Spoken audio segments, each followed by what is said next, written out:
চলতি বছরের এসএসসি ও সমমান পরীক্ষার ফলাফল আগামীকাল রোববার প্রকাশিত হবে। এদিন সকাল 10টায় গণভবনে প্রধানমন্ত্রী শেখ হাসিনার হাতে ফলাফলের সারসংক্ষেপ ও পরিসংখ্যান তুলে দেবেন শিক্ষামন্ত্রী মহিবুল হাসান চৌধুরী নৌফেল। এরপর বেলা 11টায় ফলাফল নিজ নিজ প্রতিষ্ঠান এবং অনলাইনে একযোগে প্রকাশিত হবে।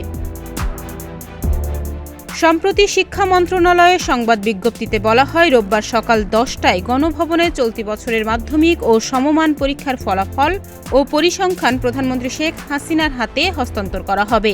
মাধ্যমিক ও সমমান পরীক্ষার ফল প্রকাশের কার্যক্রম আনুষ্ঠানিকভাবে উদ্বোধন করবেন প্রধানমন্ত্রী। পরে শিক্ষামন্ত্রী সংবাদ সম্মেলন করে ফলাফলের বিস্তারিত তথ্য তুলে ধরবেন।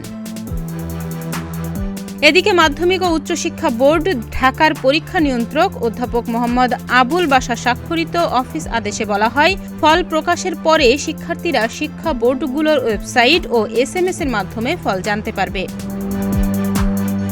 ওয়েবসাইটে রোল নম্বর, রেজিস্ট্রেশন নাম্বার, পরীক্ষার নাম, বছর ও শিক্ষা বোর্ড সিলেক্ট করে সাবমিট বাটনে ক্লিক করে ফল জানা যাবে। অন্যদিকে শিক্ষা প্রতিষ্ঠান ভিত্তিক রেজাল্ট শিট পেতে বোর্ডের ওয়েবসাইটে প্রবেশ করতে হবে। এরপর রেজাল্ট কর্নারে ক্লিক করে শিক্ষা প্রতিষ্ঠানের EIN এন্ট্রি করতে হবে। তাহলে ওই শিক্ষা প্রতিষ্ঠানের রেজাল্ট শিট ডাউনলোড করা যাবে। এছাড়া মোবাইল ফোনে SMS এর মাধ্যমেও ফলাফল জানা যাবে।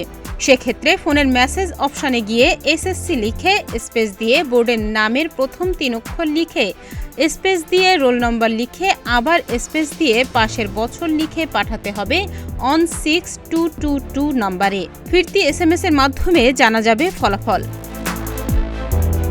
2024 সালের SSC দাখিল, SSC ভোকেশনাল ও দাখিল ভোকেশনাল পরীক্ষায় মোট পরীক্ষার্থী ছিল 20,24,192 জন। গতবারের চেয়ে এবার পরীক্ষার্থী কমেছে প্রায় 48,000। এবার 9টি সাধারণ শিক্ষা বোর্ডের অধীন SSC তত্ত্বীয় পরীক্ষা 15 ফেব্রুয়ারি শুরু হয়ে 12 মার্চ শেষ হয়। ব্যবহারিক পরীক্ষা শেষ হয় 20 মার্চ। মাদ্রাসা শিক্ষা বোর্ডের অধীনে দাখিল তত্ত্বীয় পরীক্ষা 14 মার্চ এবং ব্যবহারিক পরীক্ষা 21 মার্চ শেষ হয়। আর কারিগরি শিক্ষা বোর্ডের অধীন SSC ও ভোকেশনালের তত্ত্বীয় পরীক্ষা 12 এবং ব্যবহারিক পরীক্ষা 21 মার্চ শেষ হয়। ডেস্ক রিপোর্ট, প্রতিদিনের বাংলাদেশ।